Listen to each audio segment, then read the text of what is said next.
తిరుమల వెంకటేశ్వర స్వామిని దర్శించుకునే మొట్టమొదటి భాగ్యం ప్రతిరోజు దక్కేది యాదవులకే. సన్నిధి గొల్లా అని ఉంటారు అక్కడ తిరుమలలో. ఆ విషయం మీలో కొందరికి తెలిసే ఉండొచ్చు. ఇక ఊళ్ళల్లో గనక పెద్దవాళ్లను అడిగితే వాళ్ళు ఒకటే మాట చెప్తారు యాదవుల గురించి. ఈ భూమి మీద కుళ్ళు కుతంత్రాలు కల్మషం లేని వాళ్ళు ఎవరైనా ఉన్నారంటే అది యాదవులే అయ్యా అంటారు ఊళ్ళల్లో పెద్దవాళ్ళు. ప్రకృతి వడిలో ఎక్కువ కాలం జీవించేవాళ్ళు, ఎక్కువ కాలం సంచరించిన వాళ్ళు ఎవరైనా ఉన్నారా అంటే మొట్టమొదటి వరుసలో ఉండేది యాదవులే. మన దేశంలో పశువులను, గొర్రెలను, మేకలను మేపుకుంటూ వాటిని జీవనాధారంగా చేసుకున్న జాతులు ఎన్నో ఉన్నాయి. అందులో యాదవ జాతిది అత్యంత ప్రాచీనమైన జాతి. మరి ఆ యాదవ జాతి గురించి, యాదవుల గురించి ఈ వీడియోలో మాట్లాడుకుందాం. సాధ్యమైనన్ని ఎక్కువ విషయాలు మేము మీకు అందివ్వడానికి ప్రయత్నం చేస్తాం ఈ వీడియోలో. వీడియో నచ్చితే తప్పకుండా లైక్ కొట్టండి ఫ్రెండ్స్. అలాగే మీరేమనుకుంటున్నారో తప్పకుండా వీడియో విన్నాక కామెంట్స్ రూపంలో తెలియజేయండి. మన భారతదేశంలో 25 కోట్ల దాకా యాదవులున్నారు, అన్ని ఉపతెగలు మొత్తం కలిపితే. ఇక యాదవులు చాలా ప్రాచీనమైన జాతి. వేదవ్యాసుడు రాసిన మహాభారతంలో యాదవుల గురించిన ప్రస్తావన ఉంది. అంటే ఎంత ప్రాచీనమైన జాతో మీరే అర్థం చేసుకోవచ్చు. ఇక మేము ఈ వీడియోలో ఇదిగో ఇవన్నీ కవర్ చేయబోతున్నాం.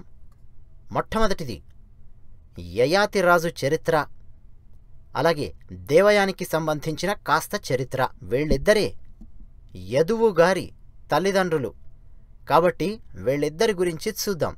ఆ తర్వాత ఎందుకు యాదవులకు రాజ్యాధికారం పోయింది అది చూద్దాం. ఆ తర్వాత యదువు ఈయన గురించి చూద్దాం. యాదవులకు మూలపురుషుడు. మరి ఈయన వంశాలేమిటి అవన్నీ చూద్దాం. అలాగే శ్రీకృష్ణుడు అసలు క్షత్రియుడా లేకపోతే యాదవుడా, ఈ రకమైన చర్చ కూడా సమాజంలో నడుస్తూ ఉంటుంది. అది కూడా మనం ఈ వీడియోలో చూద్దాం. ఇక శ్రీకృష్ణుడి భార్యలు రుక్మిణి, సత్యభామ, వీళ్ళిద్దరూ యాదవులా కాదా అది చూద్దాం. ఇక యాదవులల్లో ముసలం ఎలా పుట్టింది అది చూద్దాం.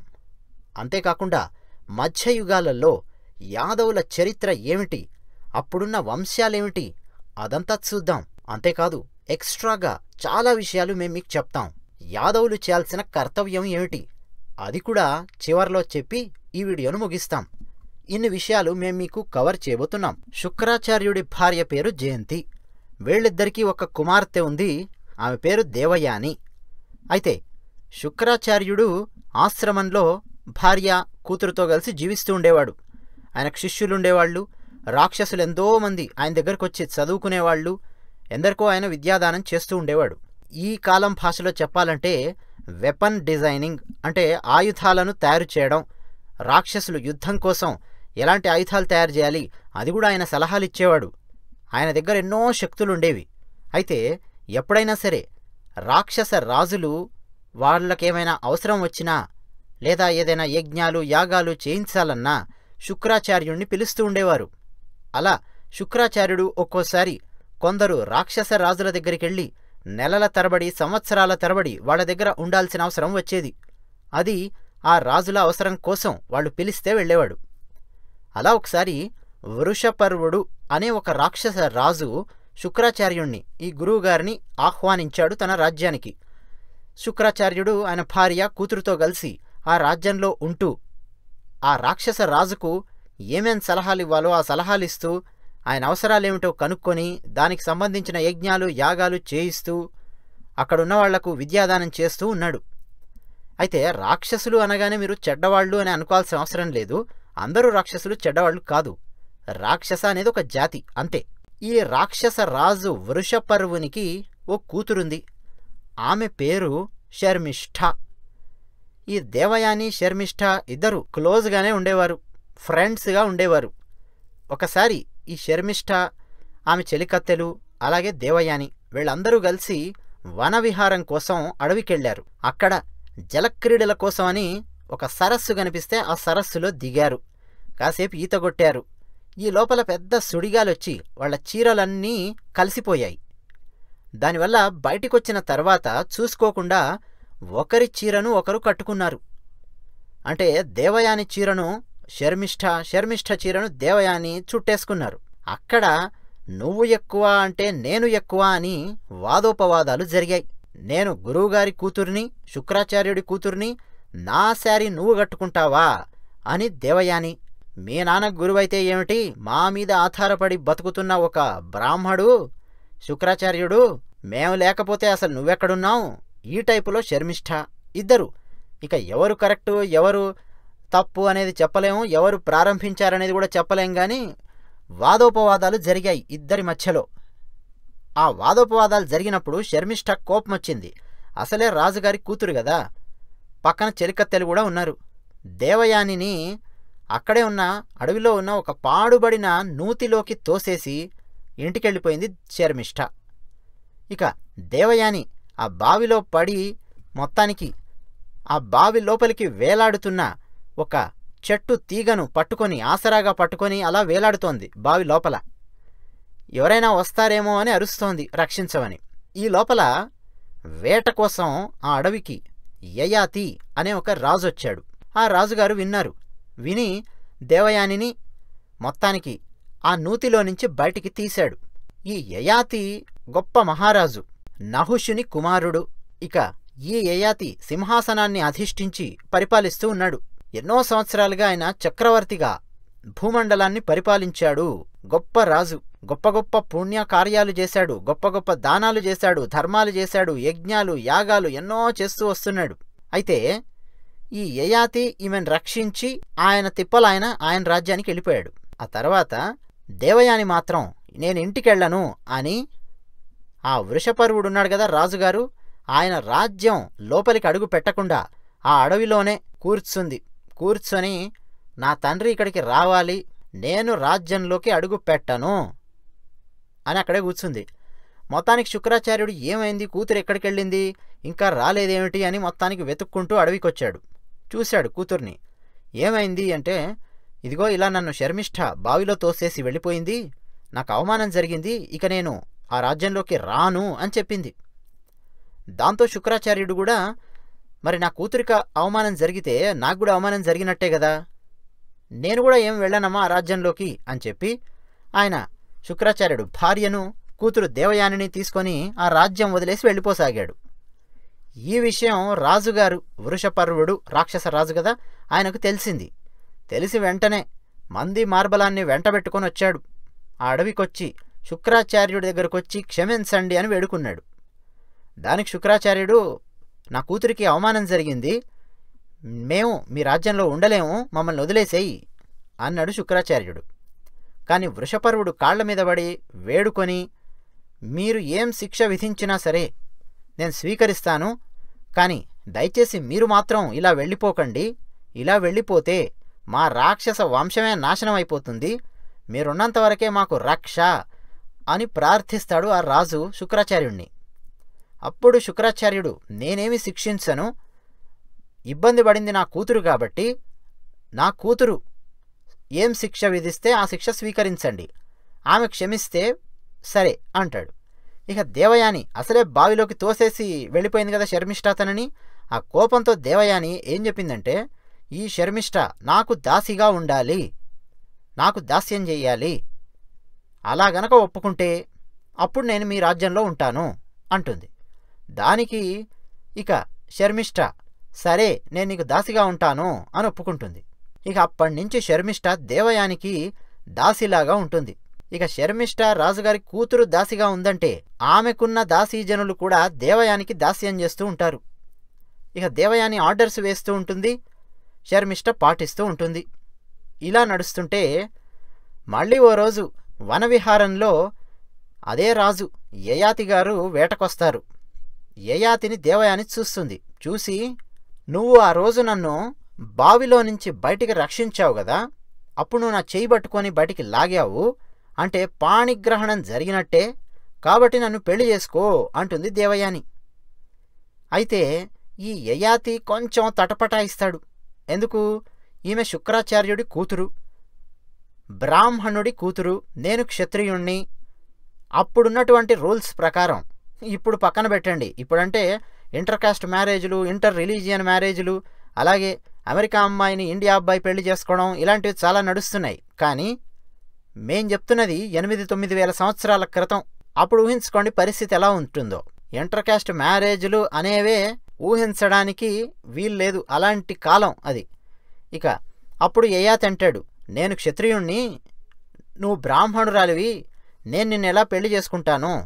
మీరు మాకంటే అప్పర్ క్యాస్ట్ కదా, నేను క్షత్రియుణ్ణి కాబట్టి మరో క్షత్రియ కన్యను పెళ్లి చేసుకోవచ్చు, లేదా నాకంటే తక్కువ క్యాస్ట్లో ఉన్న వాళ్ళని పెళ్లి చేసుకోవచ్చు, కానీ నాకంటే అప్పర్ క్యాస్ట్లో ఉన్న వాళ్ళని పెళ్లి చేసుకుంటే గొడవలు అయిపోతాయి కదా అంటాడు. ఇప్పుడు కదలేండి, అప్పుడు పరిస్థితి అది. దానికి దేవయాని తన తండ్రిని పిలిచి, నేను ఇతన్ని వివాహం చేసుకోవాలనుకుంటున్నాను, ఎలాగైనా మా ఇద్దరికి పెళ్లి చేయి అని చెప్తుంది తండ్రికి. ఇక తండ్రికి కూతురంటే చాలా ఇష్టం దేవయాని అంటే. ఆయన రూల్స్ను సడలించి, నేనే ఒప్పుకుంటున్నాను కదా, నీకేమిటి ప్రాబ్లం, పెళ్లి చేసుకో అంటాడు. అలా యయాతి దేవయానిని పెళ్లి చేసుకుంటాడు. పెళ్లి చేసుకొని తన రాజ్యానికి తీసుకెళ్తాడు. రాజ్యానికి వెళ్ళినప్పుడు దేవయాని వెంట ఇక ఆమెకు దాసీగా ఉన్న శర్మిష్ఠ, ఆ శర్మిష్ఠకు దాసదాసి జనం వాళ్ళందరూ వీళ్ళిద్దరు వెంట వస్తారు. ఇక మహారాణిగా ఆమె ఆనందాన్ని అనుభవిస్తూ ఉంటుంది దేవయాని యయాతి. వీళ్ళిద్దరికీ 2 అబ్బాయిలు పుడతారు. మొట్టమొదటి వాడి పేరే యదువు, రెండో అబ్బాయి పేరు తుర్వసుడు. ఈ ఇద్దరిని కంటుంది దేవయాని. అయితే దేవయాని ఏమో ఇంత ఆనందంగా సంసారాన్ని, అలాగే మహారాణి స్టేటస్ను ఇవన్నీ ఆనందిస్తూ ఉంటే, రాజుగారి కూతురుని నేనిలా దాసిగా పడున్నానే అని బాధపడుతూ ఉంటుంది శర్మిష్ఠ. ఒకరోజు యయాతి ఒక వనానికి వస్తాడు, తన రాజ్యంలో ఉన్న వనానికి. అక్కడ యయాతిని కలుస్తుంది శర్మిష్ఠ. ఇదిగో నా పరిస్థితి ఇది, నేను రాజుగారి పుత్రికను, దేవయాని నా మీద కోపంతో ఇలా నన్ను తన దాసిగా పెట్టుకుంది, మరి నా జీవితం ఇలా అవ్వాల్సిందేనా? నేను కూడా నిన్ను మోహించాను, పెళ్లి చేసుకోవాలనుకుంటున్నాను, నన్ను పెళ్లి చేసుకో అంటుంది. మొత్తానికి యయాతి సరే అని అంగీకరిస్తాడు. ఒక రకంగా తప్పు చేస్తున్నట్టే కదా యయాతి, అంగీకరిస్తాడు. అయితే అప్పట్లో బహుభార్యత్వం అనేది ఉండేది, ఎంతమందినైనా పెళ్లి చేసుకోవచ్చు అనేది ఉండేది. కానీ అదేదో తన భార్యతో చర్చించి శర్మిష్ఠను పెళ్లి చేసుకుంటే బాగానే ఉండేది. కాదు, దేవయానికి చెబితే అస్సలు ఒప్పుకోదు కదా, అందుకని చెప్పకుండా యయాతి శర్మిష్ఠను వివాహం చేసుకుంటాడు. ఈ యయాతికి శర్మిష్ఠకు 3 కొడుకులు పుడతారు. దృహ్యుడు, అనువు, పూరుడు, ఈ 3 కొడుకులు పుడతారు. అయితే దేవయానికి ఈ విషయం తెలుస్తుంది, కొడుకులు పుట్టారు కదా శర్మిష్ఠకు, కొడుకులు ఎలా పుట్టారు, నీకు ఇంకా వివాహమే కాలేదు కదా అని అడిగితే, నాకు ఎలాగూ వివాహం చేసుకునే పరిస్థితి లేదు కదా, నీకు దాసీగా పడున్నాను, అందుకే నాకు పిల్లలు కావాలని ఉంది, ఒక ముని దగ్గరికి వెళ్ళి ప్రార్థిస్తే ఆయన నాకు మంత్రం ఇచ్చాడు, అందువల్ల నాకు ఇలా 3 పిల్లలు పుట్టారు అని చెప్తుంది. కానీ దేవయాని నమ్మదు. దేవయాని ఆ శర్మిష్ఠ కొడుకుల్ని పిలిచి ప్రశ్నిస్తుంది. మీ తండ్రి ఎవర్రా అని ప్రశ్నిస్తే యయాతి అని చెప్తారు. ఇహ ఆమెకు కోపం, దుఃఖం ఇవన్నీ వచ్చేస్తాయి. నాకు దాసిగా పడిన శర్మిష్ఠనే నా సవతిగా తయారైపోయింది అని బాధపడి వెంటనే తండ్రిని పిలిచి చెప్తుంది. ఇహ శుక్రాచార్యుడు ఆ కోపంలో, తన కూతురికి అన్యాయం చేశాడనే కోపంలో కాస్త కూడా ఆలోచించకుండా తన అల్లుణ్ణి శపిస్తాడు. అసలే శుక్రాచార్యుడు చాలా శక్తివంతుడు. యయాతిని నువ్వు ముసలితనంతో బాధపడు అని శపిస్తాడు. ఒక్కసారిగా యయాతి 80 ఏళ్ల వయసున్న వృద్ధుడిగా మారిపోతాడు. మొత్తం జుట్టంతా తెల్లబడిపోయి, పళ్ళన్నీ ఊడిపోయి, నడుము వంగిపోయి, అడుగు తీసి అడుగు వేయలేని స్థాయిలో ఉంటాడు యయాతి. ఇక శుక్రాచార్యుణ్ణి బతిమాలడం ప్రారంభిస్తాడు. నేను తప్పు చేశాను, నన్ను క్షమించండి అని అడుక్కోవడం మొదలెడతాడు యయాతి శుక్రాచార్యుణ్ణి.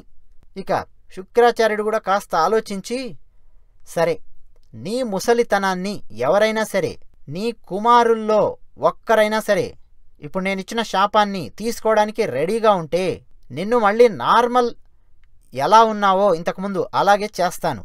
కానీ నేను శాపం పెట్టానంటే చాలా శక్తి ఖర్చయిపోయింది నాకు.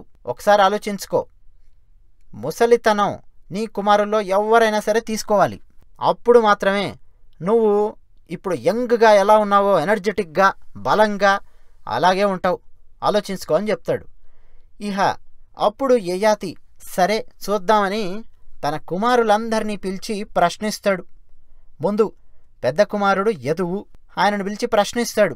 ఇలా చెప్పాడు శుక్రాచార్యుడు, నువ్వు మరి నా ముసలితనాన్ని తీసుకుంటావా?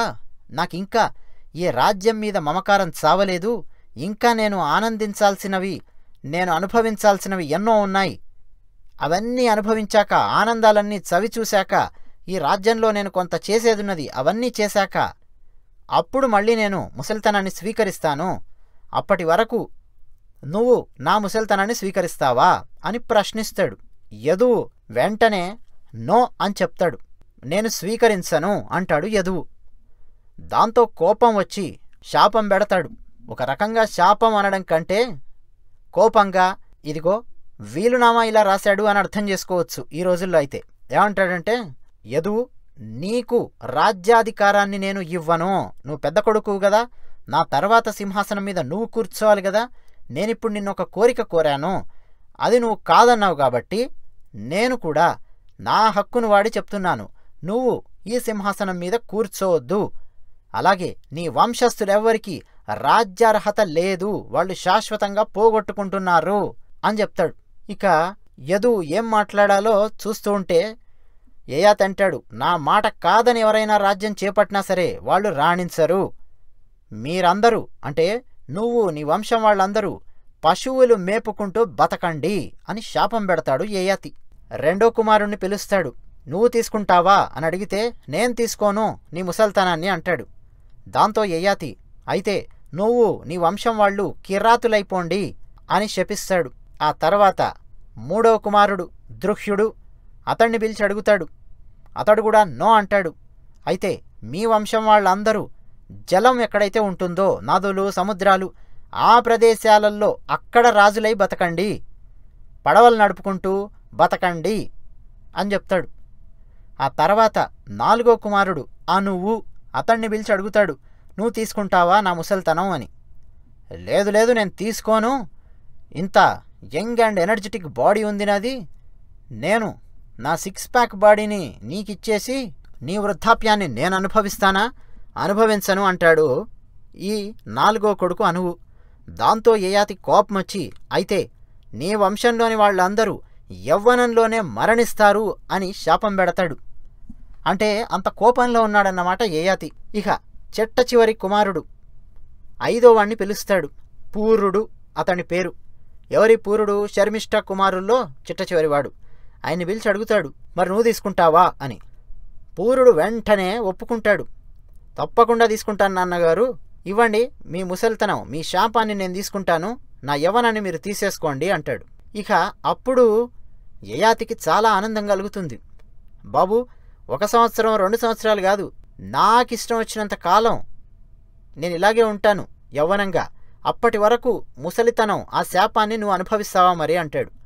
మీ ఇష్టం నాన్నగారు, మీరు ఎన్ని సంవత్సరాలు ఈ రాజ్యాన్ని అనుభవించాలనుకుంటున్నారో అనుభవించండి, ఏం చేయాలనుకుంటున్నారో చేయండి, అప్పటి వరకు ముసలితనంలో వచ్చే కష్టాలు ఎలా ఉంటాయో అవన్నీ నేను అనుభవిస్తాను, నేను సిద్ధం అంటాడు పూరుడు. దాంతో యయాతి శుక్రాచార్యుడి వంక చూస్తాడు. ఇక శుక్రాచార్యుడు శాపాన్ని సడలించి చిట్ట చివరి కుమారుడు పూరుడు ముసలివాడయ్యేలాగా చేసి యయాతి యవ్వనంలోకి వచ్చేలా చేస్తాడు. ఇక ఇప్పుడు యయాతి మొత్తానికి తన తప్పు తెలుసుకుంటాడు. దేవయానికి చెప్పకుండా శర్మిష్ఠను పెళ్లి చేసుకున్నాను అని. ఆ తప్పును పోగొట్టుకోవడానికి, ఆ పాపాన్ని పోగొట్టుకోవడానికి ఎన్నో యాగాలు చేస్తాడు దేవయానితో కలిసి. ఆ తర్వాత ఎన్ని భోగాలు అనుభవించాలో అన్నీ అనుభవిస్తాడు. ఆ తర్వాత చిట్ట చివరగా జ్ఞాన మార్గాన్ని అనుసరిస్తాడు. ఈ జీవితం మీద, ఈ వాంఛలు కోరికలతో ఉన్న జీవితం మీద, ఈ ఆస్తుల మీద అన్నింటి మీద వెగటు పుడుతుంది. భౌతిక ప్రపంచం అంటేనే చాలు ఒక వెగటు విరక్తి వచ్చేస్తుంది. అప్పుడు తన చిన్న కుమారుడు ఉన్నాడు కదా పూరుడు, అతన్ని పిలిచి, బాబు ఇక నాకు ఈ ప్రపంచం మీద వెగటు పుట్టేసింది, తీసుకో, నీ యవ్వనాన్ని నీవు తీసుకునేలా నీ వృద్ధాప్యాన్ని నేను తీసేసుకుంటాను అంటాడు.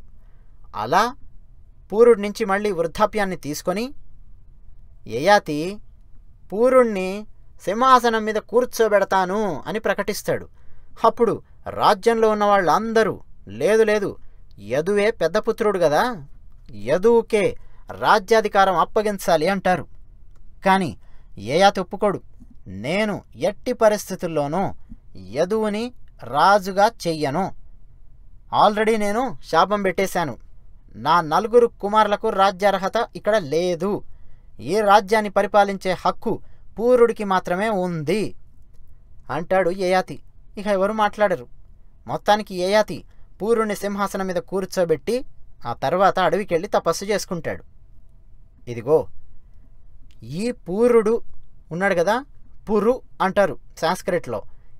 ఈయన వంశంలో వచ్చిన వాళ్లే కురు మహారాజు, కౌరవులు, పాండవులు, ఈ ధృతరాష్ట్రుడు, అర్జునుడు, భీముడు వీళ్ళందరూ పురు వంశం నుంచి వచ్చిన వాళ్లే. ఈ పురు వంశంలోనే దుష్యంతుడు, భరతుడు వీళ్ళందరూ ఉన్నారు. ఇక యదు గురించి చూద్దాం. మొట్టమొదటి కొడుకు అని చెప్పాం కదా యయాతికి యదువు. ఏం శాపం పెట్టాడు? పశుపాలకులైపోండి నీ వంశం వాళ్ళు అని శాపం పెట్టాడు కదా. ఇక యదువేమి సామాన్యమైన వాడు కాదు. ఆయనకు రాజ్యార్హత లేదు అని తండ్రి చెప్పాడు కానీ దాని అర్థం యదువేం పనికి మాలినవాడు కాదు. సర్వసమర్థుడు, గొప్పవాడు, అద్భుతమైనవాడు, గొప్ప గొప్ప లక్షణాలున్నవాడు. సరే, మా తండ్రి గారు నాకు ఈ పని అప్పగించారు కదా, ఇదే పని నేను చేస్తాను అని యదువు పశుపాలన చేయడం మొదలు పెడతాడు. అప్పటి వరకు పశుపాలకులు ఎవరెవరైతే ఉన్నారో వాళ్ళందరినీ సమీకరిస్తాడు. వాళ్ళందరికొచ్చే సమస్యలను తీరుస్తాడు. వాళ్ళందరినీ ఒక గొడుగు కిందికి తీసుకొచ్చేస్తాడు యదువు. అందుకే ఇప్పటికీ యాదవ్ అని పిలిచినా సరే ఉపకులాలు ఎన్ని ఉన్నా గాని ఈ యాదవ్ అనే కులం కిందికి రావాల్సిందే ఆ ఉపకులాలన్నీ కూడా. యదు మహారాజు వంశంలో ఆయనకు పుట్టినటువంటి పిల్లలు వాళ్ళందరూ కూడా అద్భుతమైన కార్యాలు చేశారు. అయితే ఆయన పిల్లల్లో కొందరు రాజ్యాధికారాన్ని చేపట్టడం మొదలెట్టారు. ఉదాహరణకు మొట్టమొదటి పుత్రుడు సహస్రజిత్తు ఉన్నాడు. ఆయన నుంచి హయహయ వంశం పుట్టింది. వాళ్ల ముఖ్య పట్టణం మాహిష్మతి. ఆ మాహిష్మతి ముఖ్య పట్టణాన్ని రాజధానిగా చేసుకొని కార్తవీర్యార్జునుడు అనేవాడు పరిపాలించాడు. ఈ కార్తవీర్యార్జునుణ్ణి ఆ తర్వాత దత్తాత్రేయుడు సంహరించాడు. ఇలా యదుమహారాజు వంశంలోని వాళ్ళందరూ.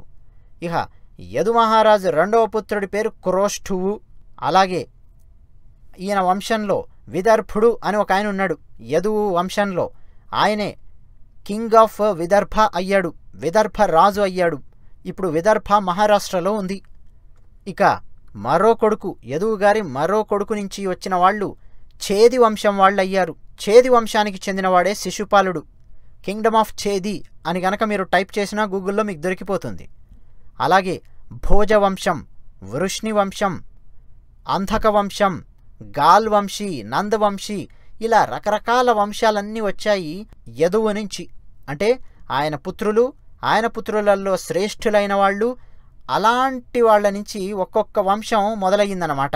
అంటే యదువు పిల్లలు, ఆయన పిల్లల పిల్లల పిల్లలు అలా అలా చూసుకుంటూ వస్తే రకరకాల వంశాలనేవి ఉద్భవించాయి. ఆ వంశాలే యాదవుల వంశాలు. ఇహ శ్రీకృష్ణుడి గురించి చూస్తే కృష్ణుడు యాదవుడా క్షత్రియుడా ఈ డౌట్ చాలామందికి ఉంటుంది. ఎందుకంటే ఇప్పుడు మనం కాన్స్టిట్యూషన్ ప్రకారం చూస్తే యాదవులు ఓబీసీ కిందికి వస్తారు, మరి క్షత్రియులు ఓసీ కిందికి వస్తారు. మరి కృష్ణుడు యాదవుడా క్షత్రియుడా ఇలా అడుగుతుంటారు. డైరెక్ట్ ఆన్సర్ ఏంటో తెలుసా? కృష్ణుడు యాదవ వంశానికి చెందిన రాజు. అలా ఎలా అవుతాడు అంటారా? అవును, కృష్ణుడి తాతలున్నారు కదా, తండ్రి తండ్రి తల్లి తండ్రి. ఫస్ట్ తండ్రి తండ్రి గురించి కాస్త ఆలోచిద్దాం. కృష్ణుడి తాత శూరసేనుడు. ఈ శూరసేనుడు యదువంశంలోని వాడే. అయితే ఆయన అప్పటి వరకు యదువంశంలో సాంప్రదాయం ఏంటి? రాజ్యాన్ని పరిపాలించకూడదు కదా, యయాతి చెప్పినట్టు. ఆ పని చేయకుండా శూరసేనుడు మధుర రాజ్యాన్ని పరిపాలించాడు. ఆ మధుర రాజ్యాన్ని పరిపాలిస్తున్న శూరసేనుడికి ఎందరో కొడుకులున్నారు, కూతుళ్ళున్నారు. ఒక కొడుకు వసుదేవుడు, ఒక కూతురి పేరు కుంతి.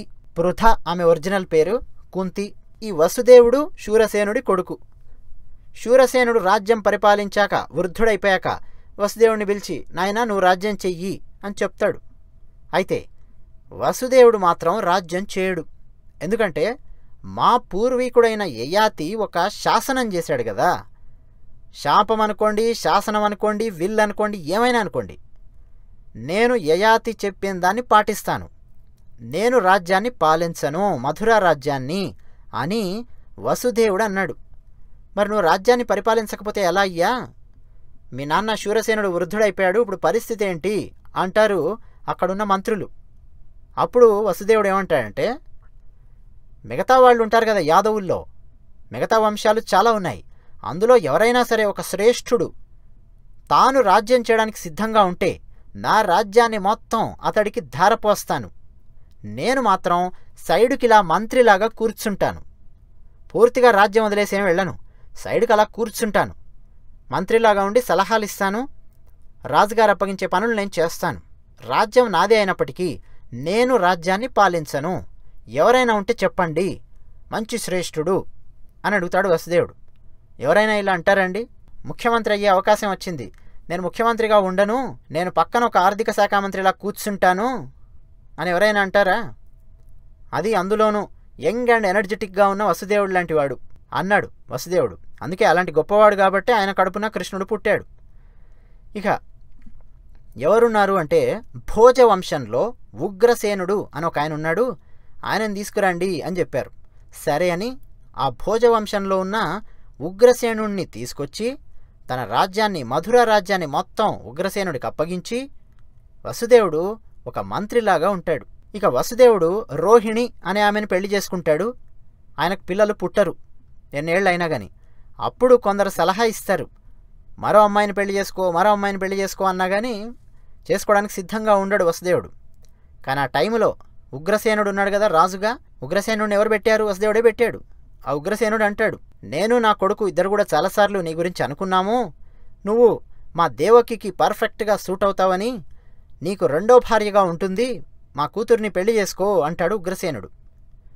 అలా ఉగ్రసేనుడి కూతురు దేవకి అంటే కంసుడి చెల్లెలు దేవకిని ఇచ్చి పెళ్లి చేస్తాడు ఉగ్రసేనుడు. ఎవరికి? వసుదేవుడికి. ఇక ఆ తర్వాత కంసుడు ఉగ్రసేనుడిని జైల్లో వేసి తాను రాజవుతాడు. అదంతా మీకు తెలుసు. ఇక కృష్ణుడు పుట్టిన తర్వాత కృష్ణుడు నందుడి దగ్గర పెరుగుతాడు, నందుడు యశోద. వీళ్ళిద్దరెవరు అంటే వీళ్ళు ఆవులను మేపుకుంటూ వ్యవసాయం చేస్తూ జీవించేవాళ్ళు. పాలు అమ్మి, పెరుగమ్మి, వెన్న అమ్మి జీవించే వృత్తి వీళ్ళది. వాళ్ళ దగ్గర కృష్ణుడు పెరుగుతాడు. యదువు ఏమేం పనిచేశాడో, ఎవరెవరిని ఒక తాటి కిందికి తీసుకొచ్చాడో, అంటే ఆవులు, మేకలు, గొర్రెలు, గేదెలు వీటన్నింటినీ మేపుకొని బతికే వాళ్ళు ఉంటారు కదా, వాళ్లను ఎలాగైతే ఒక తాటి కిందకి తీసుకొచ్చాడో అలాంటి వాళ్ల మధ్యలోనే కృష్ణుడు పెరిగాడు. ఈ రోజుల్లో ఆస్తి అంటే bank balance, gold, America green card, మన్ను, మశానం, చంద్రమండలంలో ఇంకో కార్డు, ఇవన్నీ ఉంటాయి ఇప్పుడు ఆస్తి అంటే. కానీ అప్పట్లో ఆస్తి అంటే పశువులు, పాడి సంపద, గొర్రెలు, మేకలు, ఇవి ఎవరికి ఎక్కువగా ఉంటే వాళ్ళు గ్రేట్ అనమాట. అలా ఉండేది అప్పట్లో పరిస్థితి. కృష్ణుడు అలా వాళ్ల ఇళ్లల్లో పెరిగాడు. కృష్ణుడు మహాభారతంలో అత్యంత కీలకమైన పాత్ర పోషించాడు. యాదవులను రక్షించడం కోసం ఎందరితోనో యుద్ధం చేయాల్సి వచ్చింది, ఎందరో రాక్షసులను సంహరించాడు. ఇక పదే పదే మధుర రాజ్యం మీదికి జరాసంధుడు దాడి చేస్తూ యాదవులను చంపేస్తున్నాడు అని శ్రీకృష్ణుడు ఏం చేశాడంటే యాదవులందరినీ తీసుకొని సముద్రం మధ్యలో ఒక ద్వీపాన్ని చూసుకొని ఆ ద్వీపానికి ద్వారక అని పేరు పెట్టి అక్కడికి తీసుకెళ్ళాడు.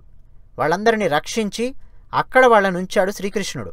ఆ తర్వాత శ్రీకృష్ణుడు పాండవులకెంత సహాయం చేశాడో, మహాభారతాన్ని ఎలా నడిపాడో, యుద్ధం జరగకుండా ఉండడం కోసం రాయబారం ఎలా చేశాడో, ఆ తర్వాత యుద్ధం జరిగినప్పుడు భగవద్గీత లాంటి ఒక గొప్ప తాత్విక సిద్ధాంతాన్ని ఎలా చెప్పాడో, అలాగే ఆ తర్వాత మహాభారత యుద్ధాన్ని పాండవులతో ఎలా చేయించాడో, ఎలా గెలిపింపజేశాడో అవన్నీ మీకు తెలుసు. శ్రీకృష్ణుని అష్టభార్యల్లో మనకు ముఖ్యంగా వినిపించేది సత్యభామ, రుక్మిణి.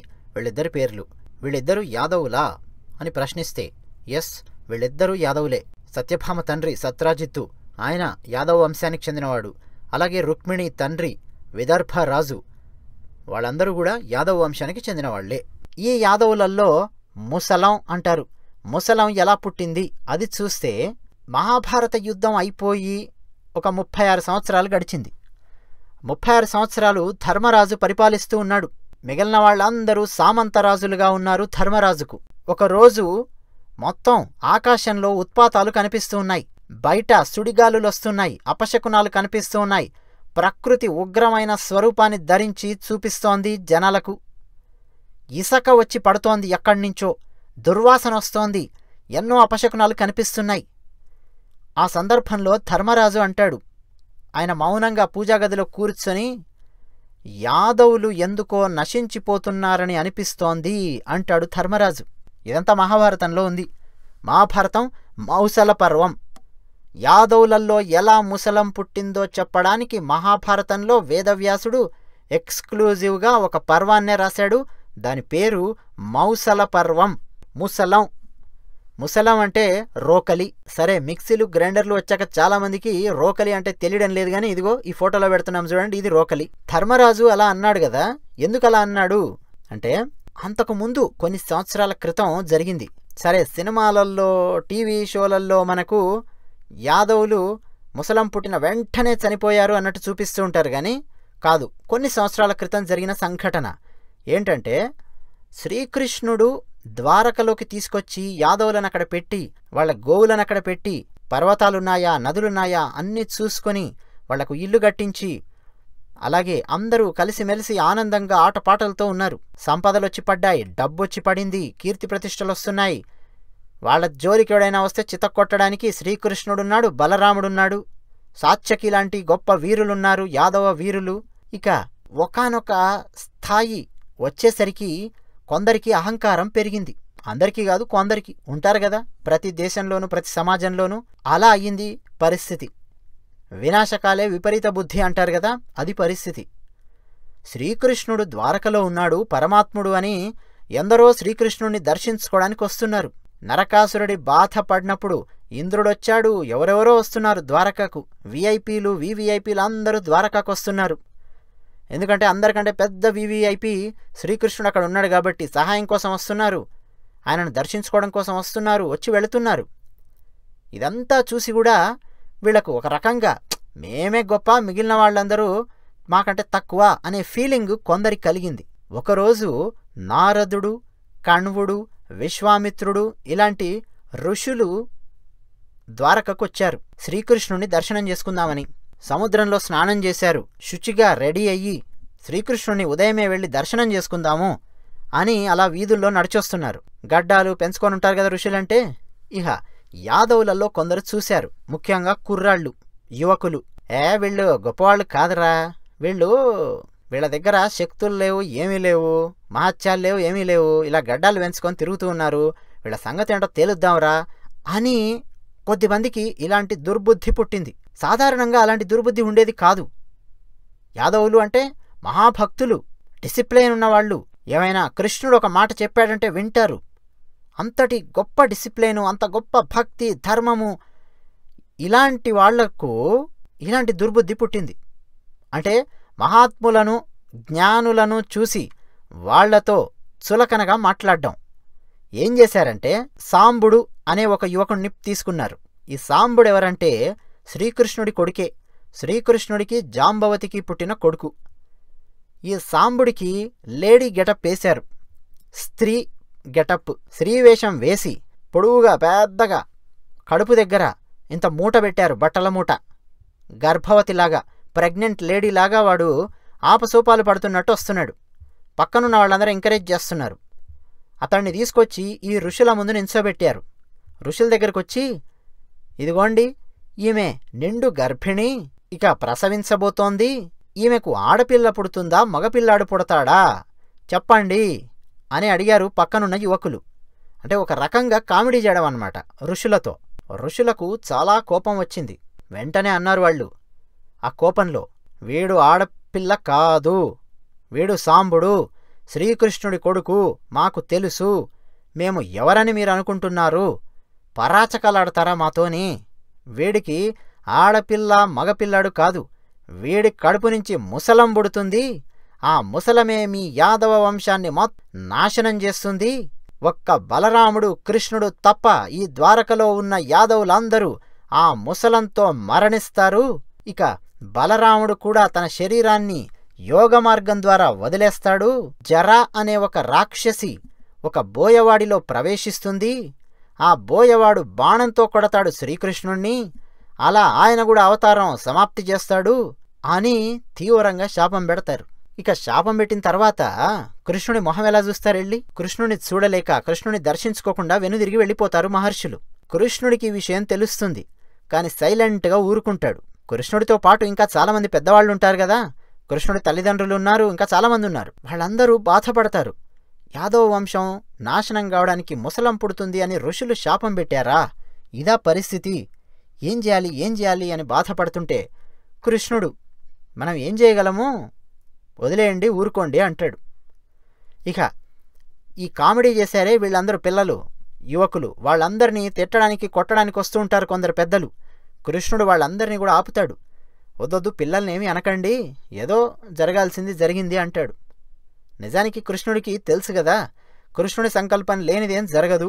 కృష్ణుడు నవ్వి ఊరుకుంటాడు. ఇక అక్కడున్న పెద్దవాళ్ళు, ముఖ్యంగా బలరాముడు, వీళ్ళందరూ ఒక డిసిషన్కి వస్తారు. అసలు వీడి కడుపు నుంచి ముసలం పుడుతుందని చెప్తున్నారు కదా, ముందా బట్టల ముడ తీరా అంటారు. ఆ సాంబుడు అనేవాడు అప్పటిదాకా స్త్రీ పాత్ర వేశాడు కదా, వాడు బట్టల మూట తీస్తే ఆ బట్టల మూటలోంచి ఒక రోకలి బయటపడుతుంది. ఇంకేముంది, రోకలి, ఐరన్ రోకలి, ఇంత పెద్దగా ఉంటుంది. ఈ రోకల్ని చూర్ణం చేసి సముద్రంలో కలిపేయండి అని చెప్తారు. శ్రీకృష్ణుడికేమో తెలుసు, దాన్ని చూర్ణం చేసినా ఏం చేసినా దాంతోనే నాశనం అని కృష్ణుడికి తెలుసు. సైలెంట్గా ఊరుకుంటాడు.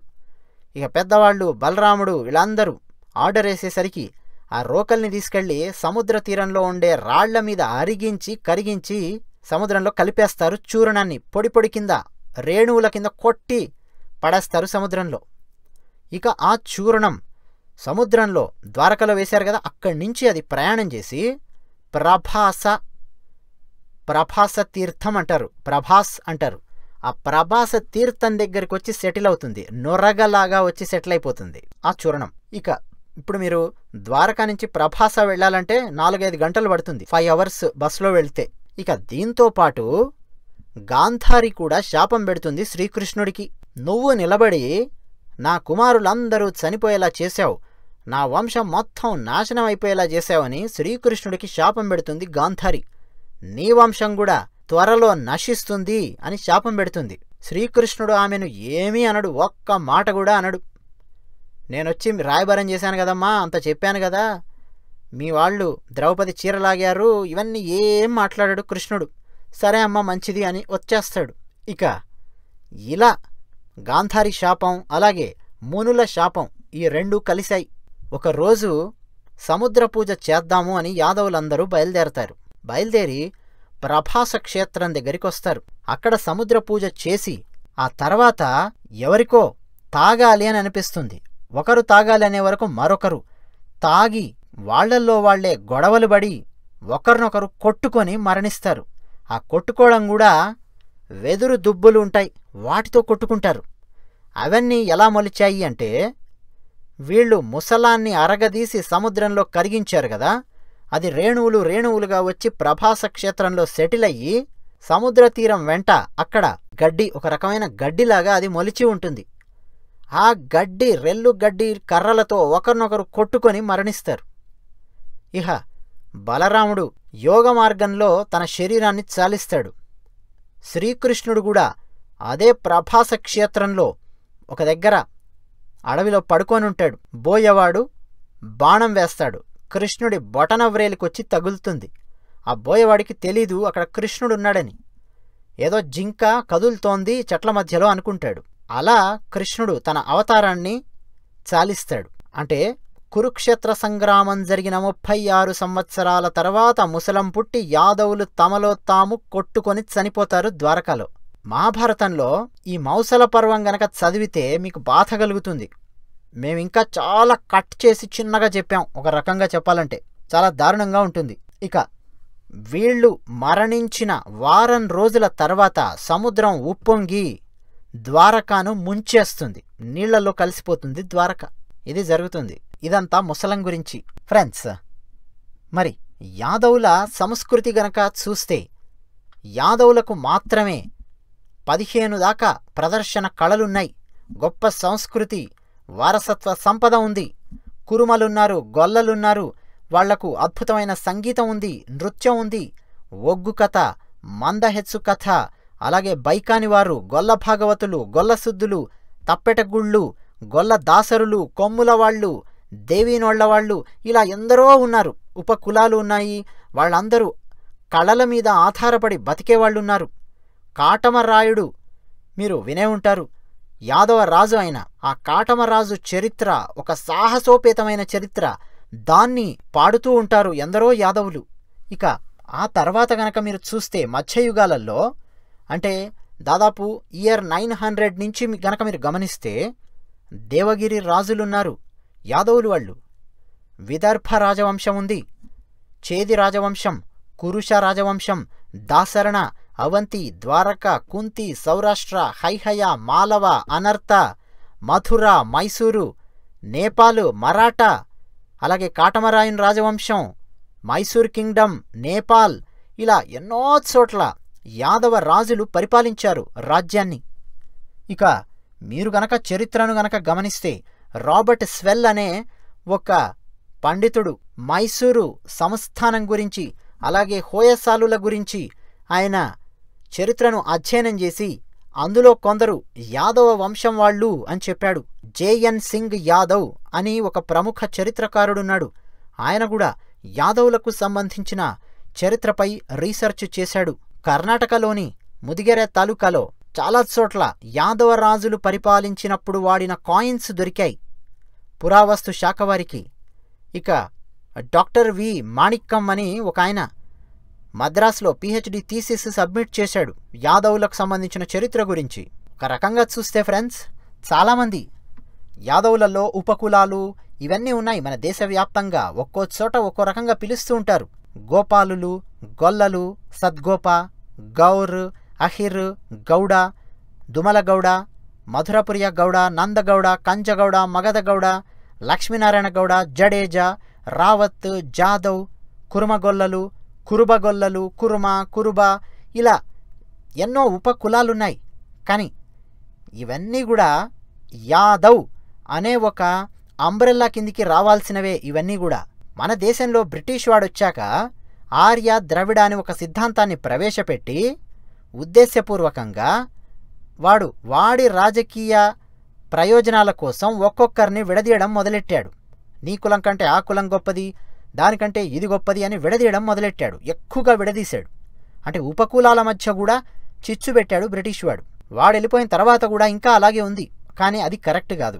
ఎందుకంటే ముందు కూడా పశుపాలన చేసిన వాళ్ళు, ఆవులను, గొర్రెలను, మేకలను మేపుతూ బతికిన వాళ్ళు ఉన్నారు.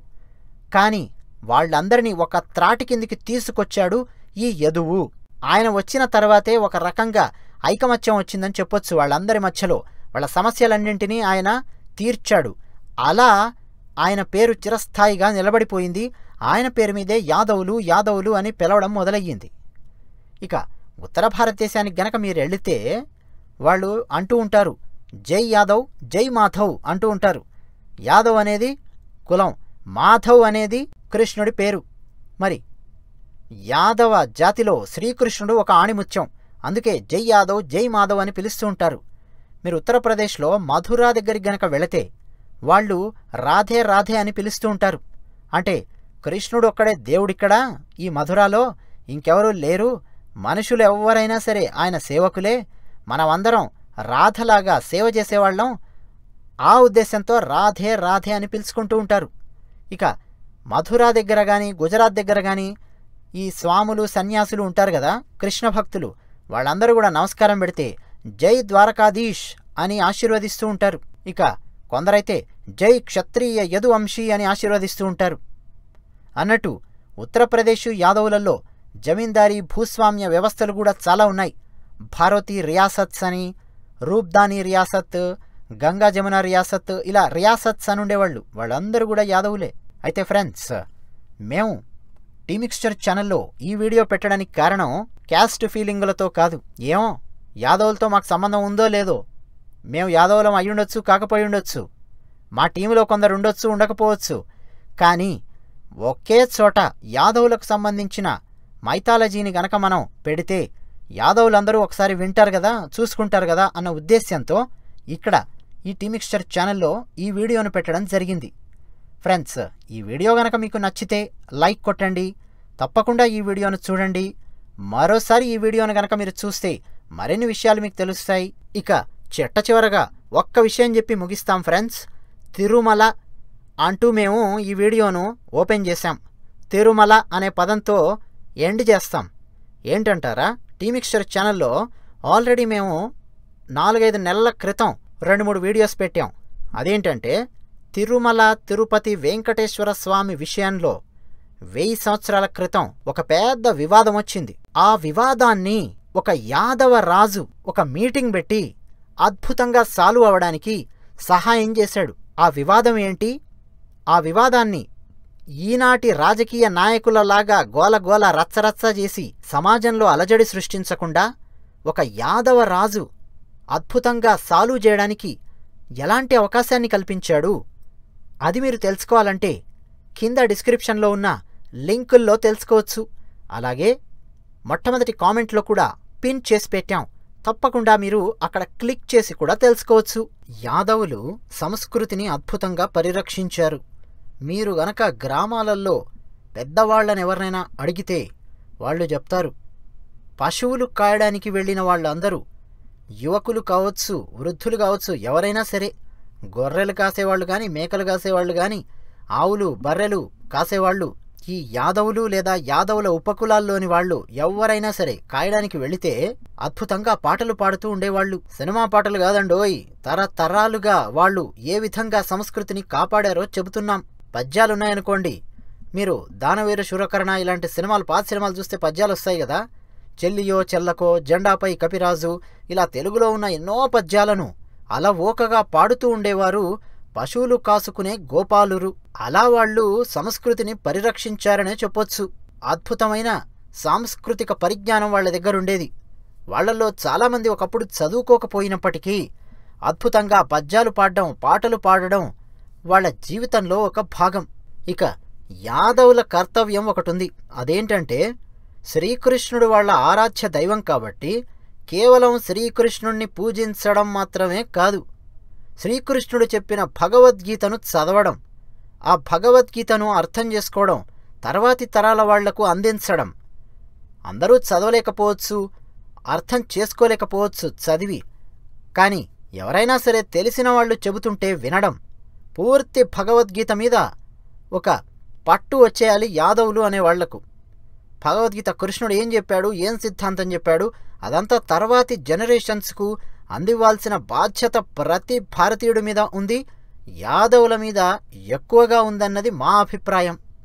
ఎందుకంటే శ్రీకృష్ణుడు ఎక్కడి నుంచి తన ప్రస్థానాన్ని ప్రారంభించి భగవద్గీత లాంటి ఒక తత్వశాస్త్రాన్ని చెప్పే స్థాయి దాకా మహాభారతంలో పాత్రను పోషించాడో మీకందరికీ తెలుసు. మరి శ్రీకృష్ణుడు చెప్పిన అలాంటి భగవద్గీతను యాదవులనే వాళ్ళు పక్కన పడేస్తే చాలా పెద్ద తప్పవుతుంది.